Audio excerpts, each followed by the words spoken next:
नेता के लिए नियोजन नीति है। बाप तो रहबे की है, बेटिया टिकट लेके आ गए। इधर आजसू के नेता है रामगढ़ वाले मौसा जी गिरिडीह से सांसद और मौसी रामगढ़ से विधायक, वहां नीति है।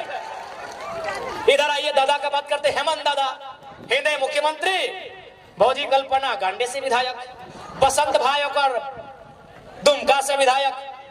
तो नेताओं के लिए नीति है।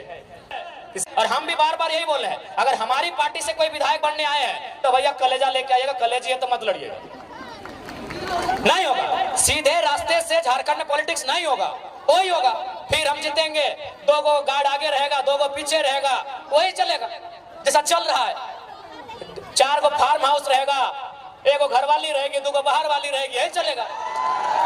देखिए स्पष्ट कहेंगे, ये जो सिस्टम चल रहा है, इस सिस्टम से ना राज बदलेगा ना राज की तकदीर बदलेगी।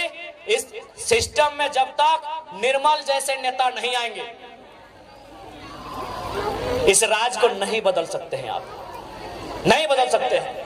अब वो आपको तय करना है, वो आपको तय करना है, ये राज्य आपका है। हमने अपने 2 साल का एक्सपीरियंस आपको कहा, बकायदा हमने कोयलांचल और कोल्हान में क्या काम मालूम है, हमने कोयलांचल और कोल्हान में तो वोट देने का बात ही नहीं किया। हम बोले नहीं, हम लोग यहाँ तो विधायक संसद बनने का बात ही नहीं करेंगे। हमने कोल्हान और कोयलांचल में एक ही लाइन कहा कि आप हम दो हमारे दो नहीं, तीसरे बच्चे को पैदा कीजिए। 1 को डॉक्टर बनाइए, 1 को वकील बनाइए, लेकिन तीसरा को बिरसा और निर्मल की तरह तैयार कीजिए, नहीं तो आने वाला दिन कोई आपकी नहीं सुनेगा। ये बात हमने क्यों कहा मालूम है? आप भी कहेंगे पढ़ा लिखा लड़का और ऐसा बोलते हैं। हमने ये बात तब कहा जब धनबाद जिला के पूर्व डीसी ने, डीसी यानी जिला का सर्वोच्च पदाधिकारी, उसने क्या कहा मालूम है? कालीचरण महतो नाम का एक आदमी जो भोली गांव का रहने वाला है, उसका जमीन जबरदस्ती कोई कब्जा कर रहा था। वो शिकायत लेके गया डीसी के जनता दरबार में। बताइए डीसी का क्या भर्सन था मालूम है? सुन के आप चौंक जाएंगे। डीसी ने कहा, अरे तुम लोग का तो बहुत जमीन है, 2-4 एकड़ कोई ले लिया तो क्या हुआ? डीसी का बाप का जमीन था भाई। तब हमने मजबूरी में कहा कि कोयलांचल वालों, कोल्हान वालों, जब डीसी आपकी नहीं सुन रहा है, एसपी आपकी नहीं सुन रहा है, एलआरडीसी आपकी सुन नहीं रहा है, तो कौन बचाएगा? कौन बचाएगा आपको? इसीलिए अगर आप चाहते हैं अपना बचाव, तो 1 बेटा या बेटी एक्स्ट्रा पैदा कीजिए। उसके नाम का राशन कार्ड नहीं होगा, उसके नाम का वोटर कार्ड नहीं होगा, उसके नाम का एडमिट कार्ड नहीं होगा, उसके नाम का आधार कार्ड नहीं होगा, वो निर्मल के रास्ते पर चलेगा। हो सके आपको सुनने में मजाक लगता हो, लेकिन आप ही बताइए ना दीदी, डीसी नहीं बोला कि हम नहीं मदद कर पाएंगे, जमीन उसका छीन लिया, डीसी मदद नहीं कर पाया, डिप्टी कमिश्नर, डिप्टी कलेक्टर, जो भी बोलिए, एक जिला का सर्वे सर्वा मदद नहीं कर पाया, तो कौन आपकी मदद करेगा? बीडीओ सीओ का हैसियत है भाई, एक डीसी आपकी मदद नहीं कर पाया। ये जीता जागता उदाहरण, कुछ महीनों का उदाहरण दे रहे हैं, तो सोचिए सालों से कितना हमारा कत्ल हुआ है, सालों से हमारे साथ कितना बेईमानी हुआ है, एक डीसी हमारी मदद नहीं कर पाया। तब हमने ये बयान दिया कि तीसरे बच्चे को जन्म दीजिए, 1 को डॉक्टर वकील जो बनाना है बनाइए, इंजीनियर बनाना है बनाइए, लेकिन 1 को तो भाई निर्मल महतो के रास्ते पे चलने बोलिए। कहा कि इंजीनियर बेटा क्या बोलेगा मालूम है कि ये माँ काहे लफड़ा में है, चलिए कलकत्ता में फ्लैट लेके रहेंगे, छोड़ दीजिए लफड़ा। लफड़ा नहीं है, वो आपके बाप दादा की संपत्ति है। इस मिट्टी से आपका इतिहास जुड़ा है, इस मिट्टी में आपके बाप दादा का पसीना टपका है, खून टपका है, और आप एक परेशानी में क्या कह रहे हैं, चलिए कलकत्ता में रह लेंगे, बेंगलुरु में नौकरी करते हैं वहीं रह लेंगे, काहे परेशानी? इसीलिए हमने कहा कि इंजीनियर बेटा हम मानते हैं बेचारा पढ़ा लिखा है, वो नहीं लड़ पाएगा इनसे, इसीलिए हमने मजबूरी में ये लाइन कहा। आज भी कहेंगे, 1000 बार कहेंगे, झारखंड के परिप्रेक्ष्य में 1000 बार कहेंगे कि हम दो हमारे दो नहीं, 1 एक्स्ट्रा जन्म दीजिए और उसको निर्मल और बिरसा के रास्ते पर चलने के लिए तैयार कीजिए, नहीं तो कुछ नहीं बचेगा। कानून को समझिए, तो सीएनटी कानून में क्या कहता है कि आदिवासी, मैं आदिवासी पे ही बात करता हूँ, कि एक आदिवासी का जमीन एक आदिवासी खरीदेगा, एक आदिवासी का जमीन आदिवासी खरीदेगा, लेकिन उसी थाना में, चलिए उस समय थाना तब जिला बन गया है, या फिर हम प्रखंड मान लेते हैं, चलिए हम ऐसे कानून में क्या है नहीं मालूम है, हम सपोज दैट जिला ही मान लेते हैं कि एक आदिवासी का जमीन उसी जिला उसी प्रखंड के एक आदिवासी को खरीदना है। तो हेमंत सोरेन तो रामगढ़ जिला के थे, दुमका में काहे खरीदे? तर्क से बात कीजिए, ऐसे हवा हवाई बात नहीं करेंगे। इसका मतलब वो बिरसा भगवान खुद नहीं मानते हैं, हेमंत सोरेन खुद देखिए, माला चढ़ाने से बिरसा भगवान के आप अनुयायी नहीं हो गए। अगर हेमंत सोरेन जी ने बिरसा भगवान पे माला चढ़ा दिया तो उसके अनुयायी नहीं हुए। वो चाहते क्या थे? वो उनके मरने के बाद जो कानून बना, क्या उस कानून को हेमंत सोरेन मानते हैं? मेरा एक ही सवाल है।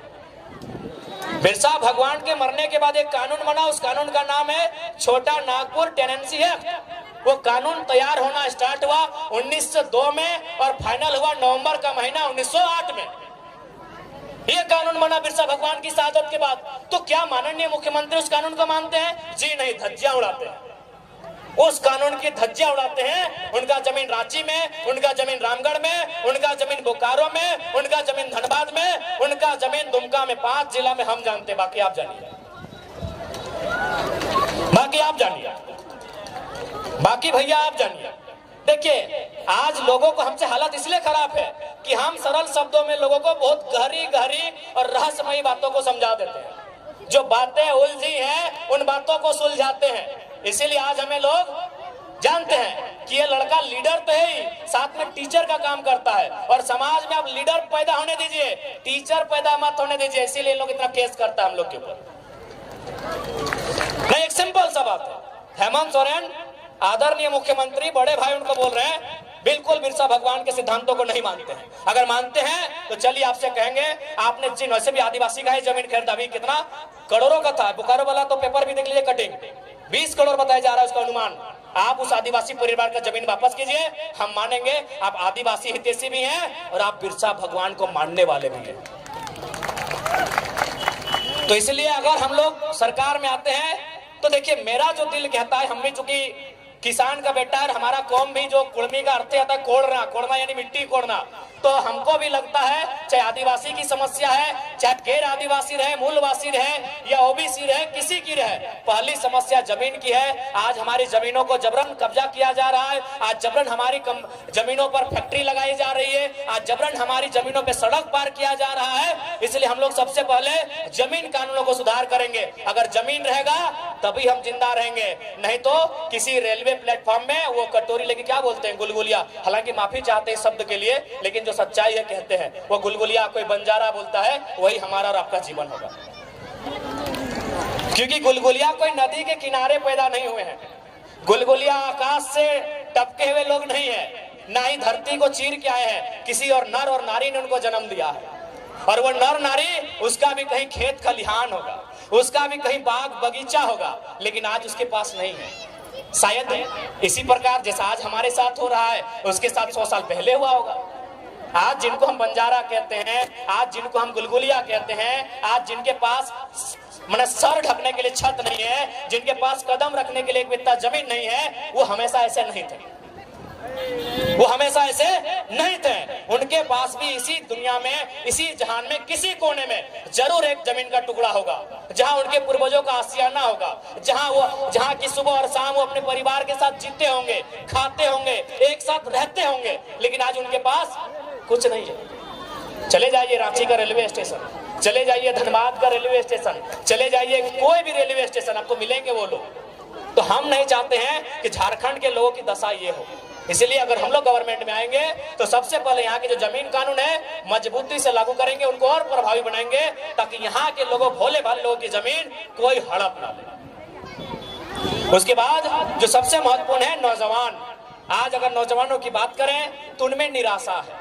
आज अगर नौजवानों की बात करें तो 10 साल एक कोचिंग संस्थान को समर्पित करते हैं। आज वो 10 साल 15 साल तैयारी करते हैं। कोई धनबाद में, कोई हजारीबाग में, कोई रांची में, कोई जमशेदपुर में। किसी की आंख की रोशनी चली जाती है, चश्मा चढ़ाना पड़ता है, किसी का पेट बाहर आ जाता है। देखिए सबका थोड़ा थोड़ा आ गया, किसी का पेट बाहर आ जाता है। देखिए किसी के बाल आधा घुस गए हैं, उड़ गए हैं, चेक कर लीजिए। किसी के बाल सफेद हो जाते हैं, लेकिन इंतजार में रहते हैं कि एक परीक्षा हो।